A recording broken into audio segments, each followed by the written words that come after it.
My name is Evelyn, and I can still see the satisfied expression on Jude's face as he thrust that paper toward me in the middle of our open office. We all signed this petition to have you removed, he announced with unmistakable pride, his voice carrying across the quiet workspace. Your methods are costing us money. 23 signatures filled that single page. Every analyst, coordinator, and manager in our department except me. The weight of their collective rejection pressed against my chest as colleagues pretended to work while watching my reaction.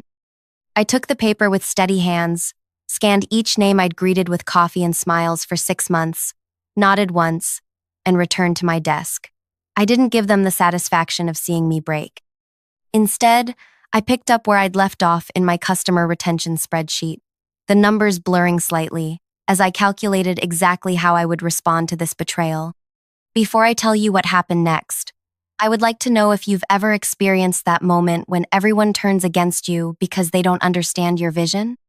Because what I'm about to share isn't just about workplace drama, it's about standing alone when you know you're right.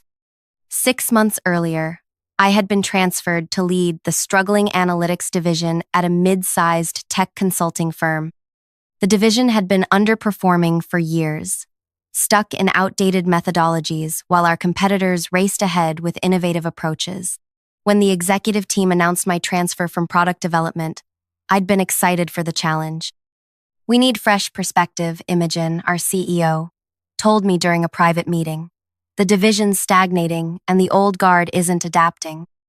You have 9 months to turn it around before we consider restructuring entirely. That first morning, I arrived early, arranged welcome pastries in the break room, and prepared an introduction presentation outlining my background and initial observations. By 9:15, I realized something was wrong. The conference room remained half empty. Jude, the senior analyst who'd expected the leadership position himself, strolled in 20 minutes late with 4 other team members. Sorry, he said without making eye contact. We had an impromptu strategy meeting about the Eastland project. A meeting I hadn't been invited to, about our largest client. I smiled anyway. Perfect timing. I was just about to discuss my preliminary review of our current methodologies. Jude leaned back in his chair, arms crossed. We've refined these processes over a decade. They're industry standard. Industry standard 5 years ago, I corrected gently. Data analytics has evolved significantly since then. The temperature in the room seemed to drop. Rowan, a data scientist who'd been with the company for 12 years, clicked his pen repeatedly. The previous leadership understood our clients' needs. I displayed a comparison chart I'd prepared. Our client retention rate has dropped 14% year over year for 3 consecutive years. Meanwhile, acquisition costs have increased by 23%. I paused, letting the numbers speak for themselves. Something needs to change. That afternoon, I found my office door had lost its nameplate. The next day, my login credentials mysteriously reset. Small things, annoying but not worth confronting anyone about. I focused instead on analyzing our processes and developing a comprehensive overhaul strategy. By week 2, I understood the fundamental problem. The division operated on quick-fix solutions that looked good in short-term reports but ultimately failed to address underlying client needs. They prioritized immediate metrics over sustainable growth. During my 3rd team meeting, I introduced my vision. We need to prioritize deep data mining over surface analytics. This means additional training hours for everyone and temporarily slowing our processes to rebuild them properly.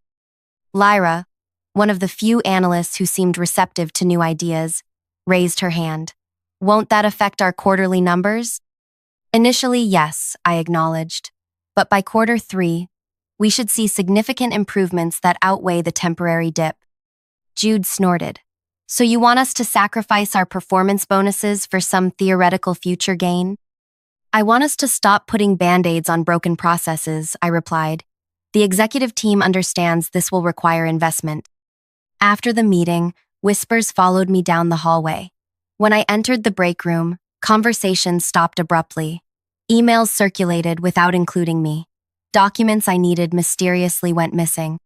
I began documenting everything, keeping meticulous records of every email, meeting, and decision.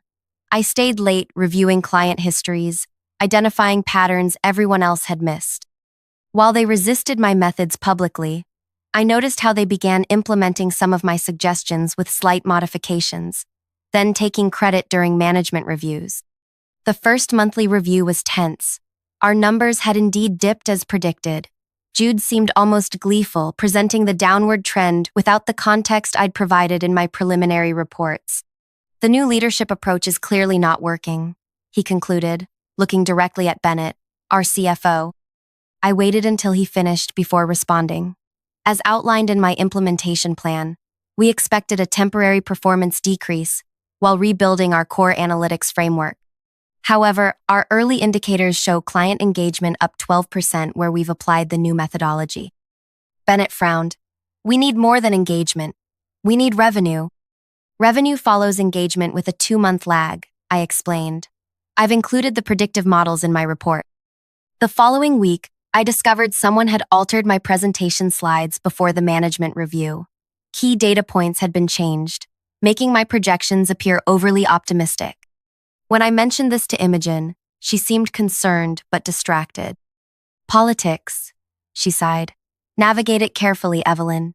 You were brought in because you see things differently, but change is always met with resistance. 3 months in, I introduced my most ambitious proposal yet. A radical new customer retention strategy that required significant upfront investment but promised to dramatically improve our client relationships and long-term profitability. This is financial suicide, Jude declared during the division meeting. We can't afford to rebuild our entire client interaction framework mid-year. We can't afford not to, I countered. Our competitors are already implementing similar approaches. The opposition intensified after that meeting. Crucial emails went unanswered. I was accidentally excluded from strategy sessions. Someone replaced the data in my demonstration model with corrupted information the night before my presentation to potential clients, forcing me to rebuild everything from memory while appearing completely composed. Despite the obstacles, I began implementing pieces of my vision with the few team members who remained open-minded. Lyra proved particularly valuable, often staying late to help analyze results. They're scared, she told me one evening as we reviewed client feedback. Your approach threatens everything they've built their reputations on. I'm not trying to discredit anyone, I said. I just want us to succeed. Success looks different to different people, she replied. For them, it's maintaining the status quo where they're comfortable experts. Your success means admitting they've been doing it wrong. The whispers grew louder. Twice, I walked into the break room to find Jude and Rowan huddled with other team members, conversations abruptly shifting when I appeared. Performance reviews became increasingly critical, focusing on the temporary metrics decline while ignoring positive trend indicators. 4 months in, I received an email from a client complimenting our refreshing new approach to their data challenges. I forwarded it to the team, hoping to demonstrate the value of our changes. The next day, Rowan presented a modified version of my retention strategy during the team meeting, conveniently omitting that the core concepts came from my original proposal. This hybrid approach maintains our proven methodologies while incorporating select new elements, he explained, avoiding my gaze. I said nothing, instead documenting how they'd essentially repackaged my ideas with superficial changes. The pattern continued, public criticism of my leadership followed by private adoption of my strategies, carefully disguised as team innovations. 5 months into my tenure, the halfway point before Imogen's deadline, our numbers began to show subtle improvements. Client feedback scores increased, and early retention metrics showed promising trends. Rather than acknowledging these positive indicators, Jude focused on how we still lagged behind other divisions in raw quarterly projections. I continued my work methodically, meticulously tracking every metric and outcome. Late nights, weekends, I even worked through the spring holiday while others took time off.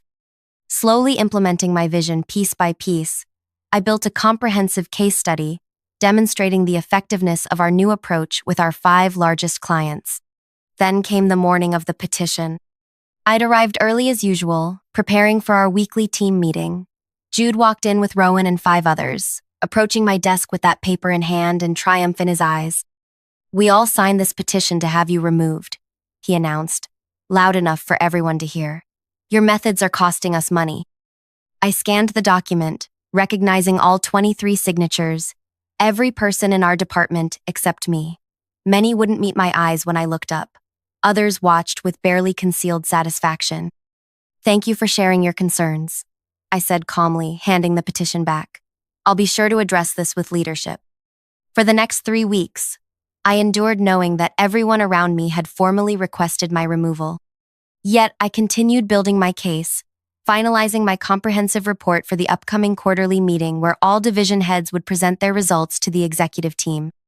The night before the meeting, I stayed until midnight, quadruple checking every figure and projection. The data told a story even I found surprising. Our early indicators had underestimated the positive impact of our changes. The new methodology had created exponential rather than linear improvements once it reached critical implementation thresholds. The morning of the quarterly meeting arrived with a strange calm. I wore a deep green dress I'd purchased, specifically for this moment, professional yet distinctive. The boardroom filled with division heads and senior executives. Jude and Rowan attended as senior analysts, sitting as far from me as possible. Bennett, our CFO, began the presentations. Division after division reported modest gains, 8% here, 12% there. Solid, predictable results. Throughout these presentations, I noticed Jude watching me with barely concealed satisfaction, clearly anticipating my professional demise. Finally, Bennett reached our division. Analytics has been implementing significant methodology changes this quarter, he began, his tone neutral. Let's see the results. He displayed our financial results on the projection screen. An audible gasp filled the boardroom. Our division had outperformed all others by 340%. Customer retention had skyrocketed, while acquisition costs plummeted. The revenue projection graph showed a sharp upward trajectory unlike anything in the company's recent history. Bennett looked genuinely stunned. These numbers are extraordinary. Evelyn, would you care to explain how your division achieved this? I stood, walking to the front of the room with my tablet. 6 months ago, our division was struggling with outdated methodologies and declining client retention. We implemented a comprehensive overhaul focusing on deep data mining, predictive modeling, and client-centered analytics. The initial investment period created temporary performance dips, but as you can see, the long-term benefits have begun materializing ahead of schedule. The room remained silent as I detailed the specific changes and their impacts. Jude's expression transformed from smugness to disbelief to something approaching panic. Rowan studied his hands intensely. As I concluded, Imogen, our CEO, held up a familiar piece of paper. Before we move on, I'd like to address something brought to my attention. Apparently, there was a petition circulated to remove Evelyn from her leadership position. Her voice was measured but carried unmistakable disappointment. Who authorized this petition? 23 faces turned ashen. No one spoke. I see, Imogen continued after a painful silence. Evelyn, my apologies. It seems some of your team failed to appreciate your vision. The results speak for themselves. I nodded acknowledgement, maintaining my professional composure, while Jude stared fixedly at the table. Bennett cleared his throat. Given these exceptional results, I propose an immediate budget increase for the analytics division to further implement these innovations. The meeting continued, but the dynamic had fundamentally shifted. I was no longer the outsider making unpopular changes. I was the visionary who had dramatically outperformed expectations. Afterward, Imogen asked me to stay behind. Impressive work, especially given the obvious resistance you faced. She smiled. We have several options to discuss regarding your future here. 2 days later, the executive team presented me with my choice of promotion paths. I could take an executive position, overseeing multiple divisions with significant salary increases and bonuses. I could remain leading analytics with expanded authority and resources, or I could create and lead a new cross-departmental innovation team with complete autonomy to select my own members. Most expected me to choose the executive track, the corner office, the prestige, the validation. Instead, I requested to create the innovation team. Are you certain? Bennett asked, clearly surprised. The executive position offers considerably higher compensation. I'm certain, I replied. The innovation team will allow me to implement transformative approaches across the entire company, not just one segment. Imogen studied me thoughtfully. And you want full authority to select your team members? Yes, I confirmed. The right people will be essential to our success. My request was approved the following day. The email announcement went company-wide, detailing my new role and the formation of the innovation team. The message included one key sentence. Team members will be personally selected by Evelyn based on demonstrated capabilities and potential. That afternoon, a knock on my new office door revealed Jude, looking uncomfortable but determined. Congratulations on your new position, he said stiffly. Thank you, I replied, gesturing for him to sit. What can I do for you? He shifted in his chair. I wanted to explain about the petition. We were concerned about the division's performance metrics. It wasn't personal. I let his words hang in the air for a moment. It felt personal when my presentation was altered before management review, when crucial emails went unanswered, when I was excluded from client meetings. His gaze dropped. There was resistance to change. Perhaps we acted impulsively. Perhaps, I agreed. I studied him for a moment. The innovation team will be implementing methodologies similar to what I introduced in analytics. It will require adaptability, open-mindedness, and collaboration. Hope flickered across his face. I have 12 years of experience in this industry. Experience is valuable when it's applied forward, not backward, I said. I'll be making my selections over the next 2 weeks. Thank you for stopping by. As he left, I returned to my list of potential team members. I had approached this decision methodically, reviewing performance records, adaptability metrics, and collaboration patterns. Some names surprised even me. The next morning, I sent my first invitation email to Lyra, who had shown genuine openness to new ideas despite pressure from her peers. Her acceptance came within minutes. Over the following days, I conducted individual meetings with every person who had signed the petition. To each, I said essentially the same thing. I'm building something extraordinary. Despite our past differences, I've observed capabilities in you that could contribute to this vision. Would you like to join me? Some, like Rowan, refused immediately out of pride. I prefer to remain in my current role where my expertise is established, he said stiffly. Others hesitated, suspicious of my motives. Why would you want me on your team after I signed that petition? Asked Tessa, a talented data visualizer. Because you're exceptionally skilled at translating complex data into accessible visuals, I replied honestly. And because I don't build teams based on personal grievances. By the end of 2 weeks, I had extended offers to 14 of the 23 petition signers. 8 accepted, joining Lyra on what was quickly becoming the most talked-about team in the company. Those who declined watched with increasing unease as my selective recruitment continued across other divisions, bringing in bright minds who hadn't been part of the petition drama. Jude was the last person I approached, 3 days before finalizing my team roster. Have you made your decision?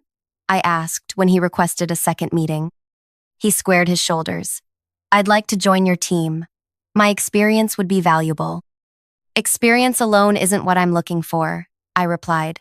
This team requires humility, adaptability, and genuine collaboration.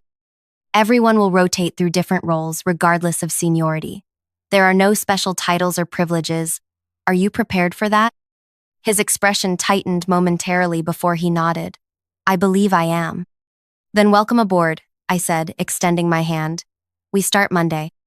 That first Monday revealed exactly what my former opponents had signed up for. I had transformed a large storage area into an open workspace with modular furniture, digital displays, and collaborative stations. No corner offices, no hierarchy reinforcing layouts. As team members arrived, they found their names on temporary desk assignments that would rotate weekly. Today, we establish our operating principles. I explained once everyone had settled. The innovation team exists to develop transformative approaches that can be implemented company-wide. We answer directly to the executive committee, but our success metrics differ from traditional divisions. I displayed our charter on the main screen. We'll be evaluated on implementation effectiveness, cross-divisional collaboration, and long-term impact metrics, not quarterly numbers. Jude raised his hand. So there's no immediate performance pressure? Quite the opposite, I corrected. There's intense performance pressure, but not the kind you're accustomed to. We need to demonstrate value through innovation that traditional metrics don't capture initially. That first week tested everyone. I instituted a first principles approach, requiring team members to question every assumption behind existing company processes. Those who had resisted my methods in analytics discovered why my approach had succeeded beneath the surface-level changes lay a fundamentally different way of understanding client needs and business value. Lyra thrived immediately, often leading discussion groups with infectious enthusiasm. Others struggled with the lack of hierarchy and established procedures. Jude particularly seemed to expect special treatment that never materialized. By week 3, clear patterns emerged. Those who embraced the new methodology began developing genuinely innovative approaches. Those who resisted found themselves increasingly isolated in discussions. I neither punished the resistant nor rewarded the adaptable. I simply created a transparent environment where results spoke for themselves. Midway through our second month, we presented our first major innovation to the executive committee, a client engagement framework that integrated predictive analytics with customized service delivery. The potential impact on client retention and revenue growth stunned the executives. "This is remarkable," Imogen said, reviewing the projection models. "How quickly can this be implemented?" "We've designed it for phased implementation," I explained. "The first module can roll out next month with minimal disruption." Bennett studied the financial projections. "These numbers seem almost too optimistic." "They're conservative, actually," I replied. "We've adjusted for implementation variables and adoption resistance." As we left the boardroom, Jude caught up to me in the hallway. "That went well," he said, walking alongside me. "The executive committee clearly appreciates our work." "Our work," I emphasized, "not any individuals. The framework succeeded because it integrated multiple perspectives." He hesitated before continuing. "I've been thinking about the analytics division. Our approach there was short-sighted." I stopped walking to face him directly. "Why do you think that happened?" His gaze dropped momentarily. "We were comfortable. Change threatened our expertise. It was easier to reject your ideas than adapt our thinking." "And now?" "Now I understand what you were trying to accomplish," he admitted. "Your methods weren't just different, they were better." I nodded acknowledgement but said nothing more as we returned to our workspace. His realization was meaningful, but I wasn't seeking apologies. I wanted transformed thinking. Over the following months, our innovation team produced one breakthrough after another. Each success amplified our influence within the company. Traditional divisions began requesting our input on their strategic initiatives. Our team members became sought-after internal consultants. Those who had joined me from analytics flourished in ways they hadn't imagined possible. Lyra developed a client prediction model that became standard company practice. Tessa created visualization tools that transformed how we communicated complex data to non-technical stakeholders. Even Jude, despite his initial resistance, eventually contributed valuable refinements to our implementation methodologies. Meanwhile, those who had declined my offer watched their careers stagnate. The analytics division continued implementing my original vision under new leadership, but those who had most vocally opposed me found themselves passed over for advancement opportunities. Not through any direct action on my part, their resistance to innovation had simply marked them as unwilling to adapt in a company now embracing change. Rowan requested a meeting 6 months after the innovation team formed. I welcomed him into the glass-walled conference room where our team's successes were displayed in real-time metrics on digital dashboards. "Impressive operation you've built," he said, his tone careful as he glanced around. "Thank you. What can I help you with?" He cleared his throat. "I've been considering a change in direction professionally. My position in analytics has become limited." "How so?" I asked, though I knew exactly what he meant. "The division has changed significantly. New methodologies, new leadership approaches." He shifted uncomfortably. "The skills that once made me valuable seem less relevant now." I nodded. Evolution is inevitable in any industry. Adaptation is a choice. I was wondering if there might be opportunities within your team, he finally said. I recognize I declined initially, but perhaps there's a role where my experience could be valuable. I studied him thoughtfully. The innovation team is fully staffed currently. However, we're establishing satellite groups in each division to help implement our frameworks. They require the same mindset we cultivate here: adaptability, collaboration, and forward thinking. Hope flickered across his face. I believe I could contribute in that capacity. Applications open next week, I said. I'd encourage you to apply through the standard process. Each candidate is evaluated on demonstrated capabilities, not past history. He nodded stiffly, clearly having expected a more direct invitation. I appreciate your consideration. As our innovation team's influence grew, so did interest in our methodologies from outside the company. Industry publications requested interviews. Competitors began mimicking our approaches. By our 1-year anniversary, we had transformed not just internal processes, but how the entire company positioned itself in the market. During our annual review, Imogen presented the financial impact of our innovations: a 42% increase in client retention, 28% growth in new business acquisition, and a remarkable 63% improvement in implementation efficiency across all divisions. The board has approved an expansion of your team and budget, she announced. You've created something truly transformative, Evelyn. After the meeting, Bennett pulled me aside. Several board members have suggested creating an executive vice president position to oversee innovation company-wide. You'd be the obvious choice. I appreciate the consideration, I replied. But I believe I'm most effective leading from within the innovation process, not above it. He studied me curiously. Most people would jump at such an opportunity. I'm not interested in titles, I explained. I'm interested in impact. That evening, as I reviewed applications for our satellite teams, I reflected on how completely the company culture had transformed in 18 months. The resistance I'd encountered initially had given way to widespread enthusiasm for innovation. The petition that once threatened my career had become a distant memory, though I kept a copy in my desk drawer as a reminder of how dramatically things could change. Among the applications was Rowan's, meticulously prepared and surprisingly humble in tone. He had completed 3 of our innovation methodology courses, voluntary training sessions we offered company-wide. His personal statement acknowledged his initial resistance to change and detailed what he had learned since. I approved his application for the analytics satellite team, where he would work under Lyra's leadership, a reversal that wasn't lost on either of them.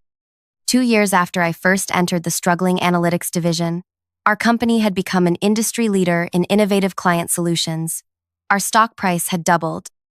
Employee satisfaction scores reached record highs. The innovation team approach had spread throughout the organization, creating a culture where adaptability was valued above tradition. I began receiving offers from other companies, increasingly generous packages to replicate our success elsewhere. While flattering, none captured my interest until a venture capital firm approached with a different proposition. We're not looking to hire you, explained Naomi, the firm's founding partner. We want to fund you. Your own company, built around your innovation methodologies from the ground up. The proposition was compelling: complete freedom to create an organization that embodied my vision from its foundation, rather than transforming an existing structure. After careful consideration, I agreed to meet with their full partnership team. 3 months of discussions and planning followed. I shared my intentions with Imogen long before making any final decisions. I expected this day would come, she said with a sad smile. You've outgrown us. It's not about outgrowing, I corrected. It's about creating something designed for innovation from its inception, rather than retrofitting existing systems. The board will make a counter-offer, she warned. They'll match whatever compensation package you've been offered. It's not about money, I assured her. It's about building something without the constraints of established patterns. When I finally announced my decision to launch my own company, the reaction was mixed. The executive team expressed genuine regret while immediately beginning succession planning. My innovation team members showed both support and concern about their own futures. What happens to the team when you leave? Tessa asked during our group discussion. That depends on each of you, I replied. The innovation structure we've built will continue. Each of you has opportunities here. The foundation we've created isn't dependent on any single person. What I didn't share immediately was my longer-term vision. Once my new company established itself, I planned to build a team that reflected the collaborative, adaptive culture we'd created. I would need experienced innovators who understood my methodology. 2 weeks before my departure, I began individual conversations with select team members. To each, I said essentially the same thing. I'm building something extraordinary from the ground up. Your capabilities would be valuable in this new venture. There's a place for you when you're ready, but no pressure to leave immediately. I made no mass announcement, no general recruitment effort. Each conversation was private, based on specific qualities and potential I'd observed over our time working together. On my final day, the company hosted a farewell gathering. Speeches highlighted the transformation I'd led and the legacy I was leaving behind. When it was my turn to speak, I kept my message simple. Innovation isn't about technology or processes, I said. It's about perspective, seeing possibilities where others see only problems. Recognizing that resistance to change often masks fear rather than insight. And understanding that the most powerful impact comes not from forcing your vision on others, but creating an environment where they can discover it for themselves. I looked around the room, meeting the eyes of those who had once signed a petition demanding my removal. Some had become my strongest allies. Others had faded into corporate obscurity, clinging to outdated approaches. Each had chosen their path after I offered the same opportunity. My gratitude goes to everyone who challenged me, I continued. Your resistance forced me to refine my vision, strengthen my resolve, and develop more effective ways to implement change. Success is seldom achieved through agreement alone. 6 months later, my new company launched with innovative client solutions that quickly captured market attention. True to my word, I began selective recruitment of my former team members. Lyra joined first, bringing her boundless enthusiasm and creative problem-solving. Tessa followed 3 months later, eager to build new visualization systems without legacy constraints. Most surprising to many was Jude's arrival a year into our venture. He had remained at the original company, advancing to lead the expanded innovation team after proving himself among the most adaptable of my former opponents. Why leave now? I asked during his interview. You've achieved the position you originally wanted. Because I've learned that the position matters less than the vision, he replied. What you're building here is the future. I want to be part of that. 5 years after that humiliating day when Jude thrust the petition in my face, 13 former enemies had followed me to my new company. Several had become department heads. Others led specialized teams focused on their unique strengths. Each contributed to our rapidly growing reputation as industry innovators. The ultimate irony? Our original company became our biggest client, contracting with us to continue refreshing their innovation practices. During quarterly review meetings, I occasionally found myself in the same boardroom where I'd once defended my unconventional methods. Now executives from multiple companies gathered to learn our approach. Sometimes during these meetings, I would catch Jude's eye across the table, both of us remembering how differently things might have turned out had I responded to that petition with anger rather than strategic patience. Had I focused on punishing those who opposed me rather than creating opportunities for everyone to succeed. My most vindictive act wasn't firing those who undermined me or publicly humiliating them when proven right. It wasn't even building a competing company that overshadowed my former employer. My revenge was transformation, turning the people who tried to destroy me into my most loyal advocates by showing them a better version of themselves. On the 5th anniversary of my new company, we held a celebration dinner for all employees. As I looked around at familiar faces, many who had once signed that petition, I realized the true power of responding to rejection with opportunity rather than retaliation. Success is the best revenge, goes the saying. But I discovered something more profound. Success shared with those who once opposed you isn't revenge at all. It's redemption, for them and for yourself. The petition that once threatened to end my career now hangs framed in my office, not as a reminder of betrayal, but as evidence that the darkest professional moments can become catalysts for extraordinary growth when you refuse to let others define your worth. Have you ever faced opposition that seemed designed to destroy your confidence? Did you fight back directly or find another path forward? I'd love to hear how you handled your own professional challenges and what you learned from them. Share your story in the comments below. And if this resonated with you, please subscribe for more authentic professional journeys.